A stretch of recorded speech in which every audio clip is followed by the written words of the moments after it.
Halo para pemburu monster dimanapun Anda berada, bagaimana kabarnya? Mudah-mudahan selalu dalam kondisi kesehatan yang prima. Kali ini, Movipies akan merangkum sebuah film berjudul The Host tahun 2006. Film ini menceritakan tentang seorang gadis yang diculik monster amfibi. Tanpa banyak buih, langsung saja panaskan motor dan hayuk, kita langsung saja ke alur ceritanya.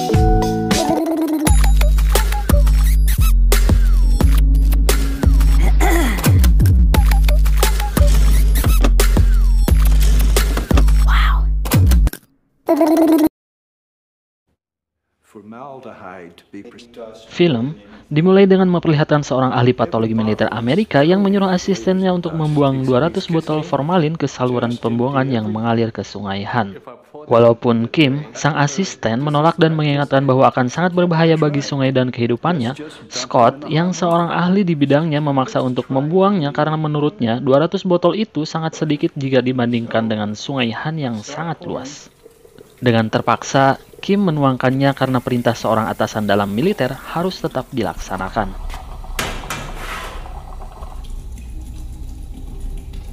Kemudian pada tahun 2002, tepatnya 2 tahun setelah kejadian itu, mulai muncul makhluk-makhluk amfibi aneh di Sungai Han. Alur maju ke tahun 2006 di mana Gangdu sedang menjaga toko bersama ayahnya di pinggir Sungai Han. Gangdu ini agak sedikit mohon maaf oon, hingga ketika memanggang gurita pun dia makan satu kakinya, padahal itu untuk pelanggan yang bersantai di pinggiran sungai. Walaupun begitu, Gangdu sangat sayang kepada putrinya yang bernama Hyunseo. Gangdu selalu menabung untuk membelikan putrinya ponsel keluaran terbaru. Ketika asyik menonton pertandingan panahan yang pesertanya adalah adik dari Gangdu atau bibinya Hyunseo bernama Namjo, Gangdu disuruh ayahnya memberikan minuman untuk mengganti keluhan pelanggan karena kaki gurita pesanannya hilang satu. Di saat itu, orang-orang sedang memperhatikan makhluk yang menggantung di bawah jembatan, sementara Hyunseo asik menonton panahan dengan sang kakek.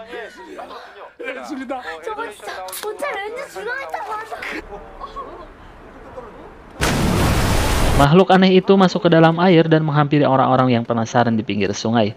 Gangdu melemparkan minuman untuk melihat respon makhluk itu dan diikuti orang-orang yang melemparkan barang-barangnya agar dimakan makhluk tersebut, termasuk melemparkan mantan. Sesaat makhluk itu hilang, tiba-tiba dari arah pinggiran sungai makhluk tersebut berlari menyerang orang-orang. Yaps, itu adalah monster amfibi yang aneh dan sangat besar.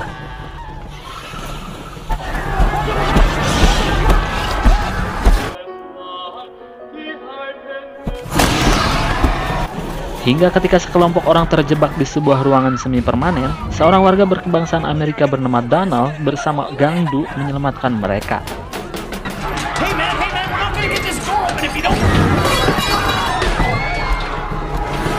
Melemparnya dengan pelang rambu-rambu lalu lintas, tapi malah membuat monster itu murka.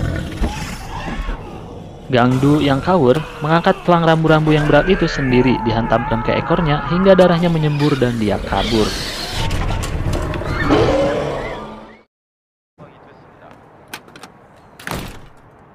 Hyunseo yang keluar toko karena kecewa dengan penampilan bibinya, seketika ditarik tangannya dan diajak berlari oleh ayahnya, hingga mereka terjatuh. Kemudian, Gangdu menarik tangannya lagi, dan alangkah terkejutnya, ternyata itu bukan Hyunseo, melainkan anak lain yang sama-sama terjatuh.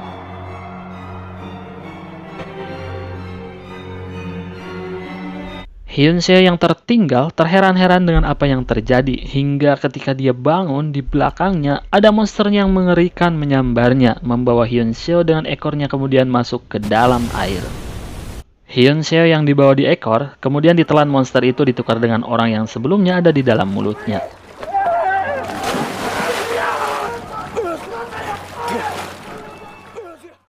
Malam harinya, polisi dan militer berdatangan menutup tempat tersebut dan menampung orang-orang serta keluarga yang kehilangan. Namjo pun datang, diikuti dengan saudara yang lain adik dari Gangdu bernama Nam-il, seorang pemabuk berat. Mereka berempat histeris kehilangan Hyunseo sampai berguling-guling dan difoto oleh awak media.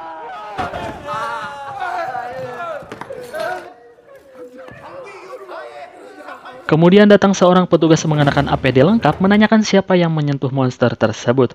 Gangdu dengan watadosnya berkata, Aku tidak menyentuhnya, tapi darahnya menyembur ke wajahku. Seketika itu semua petugas menangkap Gangdu untuk diisolasi. Karena Daniel yang tempo hari menyelamatkan warga bersama Gangdu, ternyata seorang sersan Amerika dan dia didiagnosa terpapar virus mematikan. Maka dari itu, semua militer pencari dihentikan diganti dengan tim khusus karena akan sangat berbahaya jika semua militer di tempat itu terpapar. Saat Gangdu mengendap-endap makan walaupun tidak diperbolehkan dokter karena akan dilakukan pemeriksaan, ponsel Gangdu berbunyi dan itu adalah Hyun Seo yang masih hidup. Dia mengatakan berada di tempat pembuangan yang sangat besar. Setelah itu, telepon terputus karena baterainya habis. Di sisi lain, dua petugas desinfektan yang berada di pinggiran sungai Han dibawa sang monster menuju sarangnya. Jadi, monster itu menyimpan manusia sebagai stok makanannya di tempat pembuangan. Hyun Seo berlindung dan bersembunyi di lorong kecil di tempat itu hingga dia masih hidup dan tidak dimakan. Gangdu dan keluarga meminta bantuan kepada pihak kepolisian yang bertugas, tetapi petugas itu malah berbelit-belit dan tidak mau menolong mereka. Walaupun sudah dijelaskan oleh Gangdu kalau putrinya masih hidup karena dimuntahkan lagi oleh sang monster. Karena tidak ada yang mempercayai mereka, kemudian mereka berempat kabur dengan bantuan teman dari sang ayah.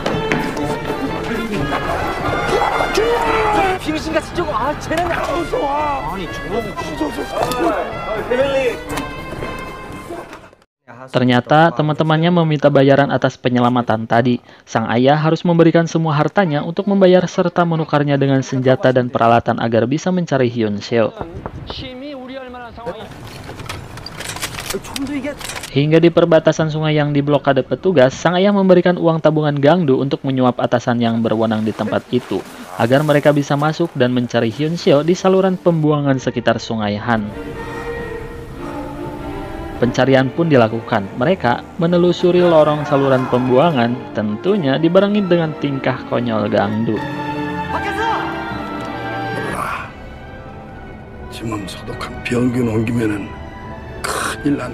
Kemudian terlihat ada dua orang kakak beradik, yatim piatu yang tidak punya rumah, sedang bertahan hidup dengan mencuri makanan di toko milik keluarga Gangdu.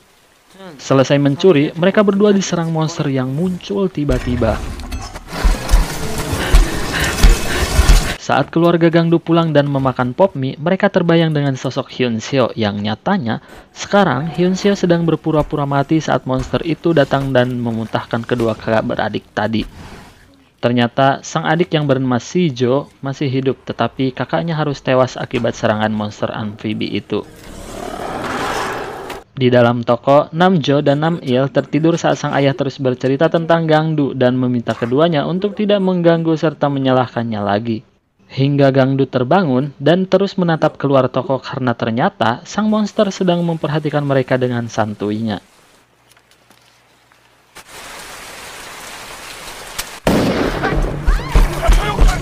Sang ayah menembakkan shotgun hingga monster itu menyerang dan merobohkan toko semi permanennya.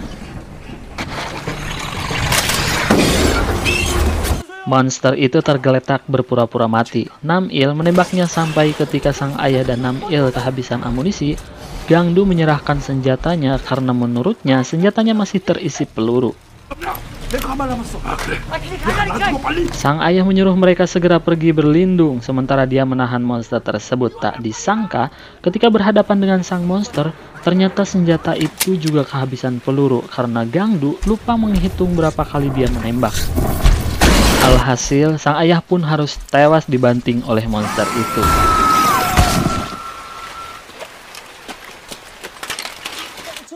Nam-il dan Namjo pergi melarikan diri untuk berlindung dari kejaran petugas, sementara Gangdu yang tidak tega melihat ayahnya kembali menghampiri jasad sang ayah dan dia pun ditangkap. Nam-il yang menemui temannya meminta bantuan melacak ponsel Hyun Seo. Ternyata dia dijebak untuk ditangkap dan diserahkan kepada pihak kepolisian. Tapi dengan keahliannya lari dari kenyataan, Nam-il pun berhasil melarikan diri setelah mengetahui posisi Hyun Seo.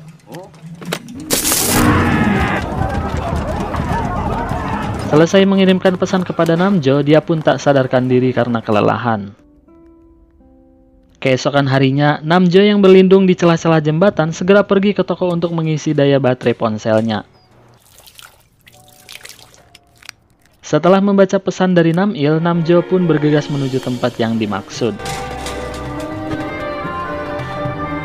Ketika dia berhadapan dengan sang monster, Namjo dihempaskan hingga dia terjatuh ke celah sempit yang membuat monster tersebut kesulitan meraihnya.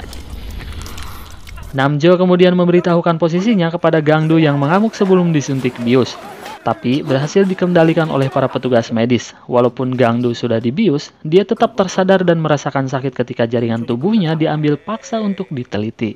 Kemudian, datang seorang dokter berkebangsaan Amerika yang menenangkan Gangdu. 진짜입니까? Dokter itu menjelaskan kepada asistennya bahwa sersan Amerika yang bernama Donald meninggal karena kejutan selama operasi. Setelah diotopsi, tidak ditemukan sedikit pun virus dalam tubuhnya. Bagong nggak tuh? Gangdu yang lemas mendengar fakta tersebut meminta dilepaskan saat petugas mulai mengambil sampel jaringan di otaknya. Di sisi lain, Seijo dan Hyunseo sedang membicarakan makanan-makanan kesukaan mereka masing-masing, sambil melemparkan pakaian para korban yang disambung untuk melarikan diri.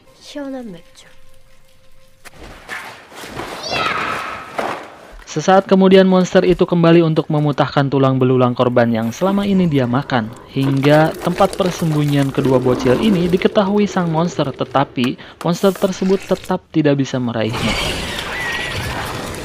Gangdu yang selesai dibor, mengamuk dan menyandra seorang petugas medis, mengancam akan menyuntikkan darahnya yang terpapar virus.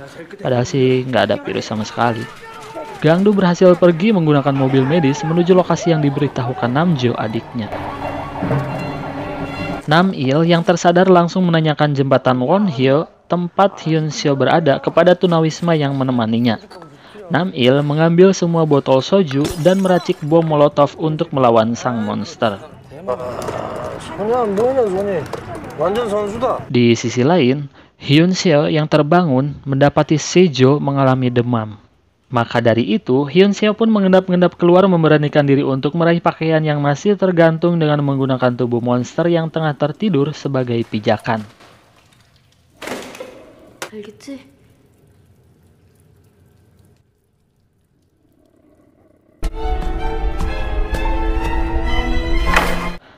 Tapi ekor monster itu menangkapnya. Hyunseo pun segera berlari ke lorong kecil tempat persembunyiannya, tapi naas dia dan Seijo diserang monster tersebut.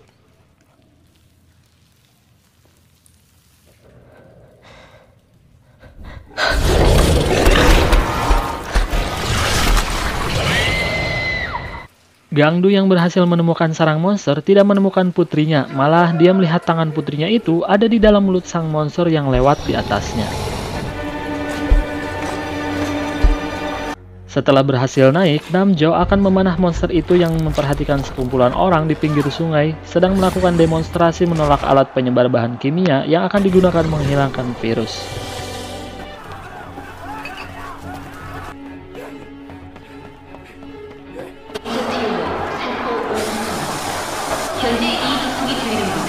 Sang monster ternyata berhasil sampai di kerumunan orang yang berhamburan atas kedatangannya.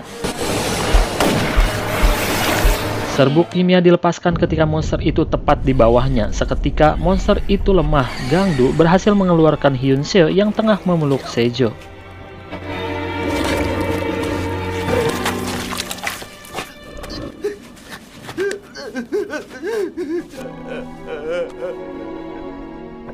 Tetapi Hyunseo harus tewas oleh monster itu. Kenyataan pahit yang harus diterima Gangdu dan kedua adiknya.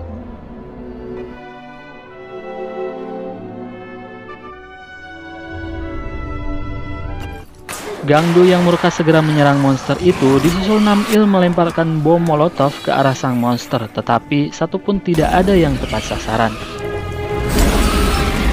Hingga saat monster itu membuka mulutnya, si tunawisma yang bersama Nam-il menumpahkan bensin ke dalam mulut monster tersebut. Satu bom molotov tersisa untuk dilemparkan. Dengan penuh keyakinan, Nam-il bersiap melemparkannya. Udah sinematik malah jatuh. Namjo yang seorang atlet panahan segera mengambil sumbu bom itu dengan anak panahnya dan monster itu terbakar sampai dia bergegas menuju sungai. Di saat itu Gangdu menancapkan besi ke mulutnya, menahannya dengan tangan kosong hingga monster itu tumbang dan benar-benar mati.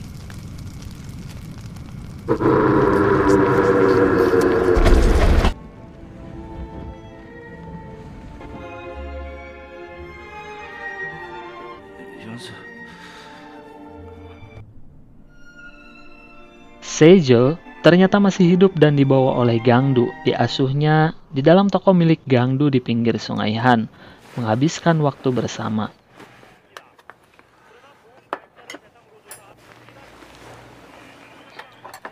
Setelah itu, film pun berakhir.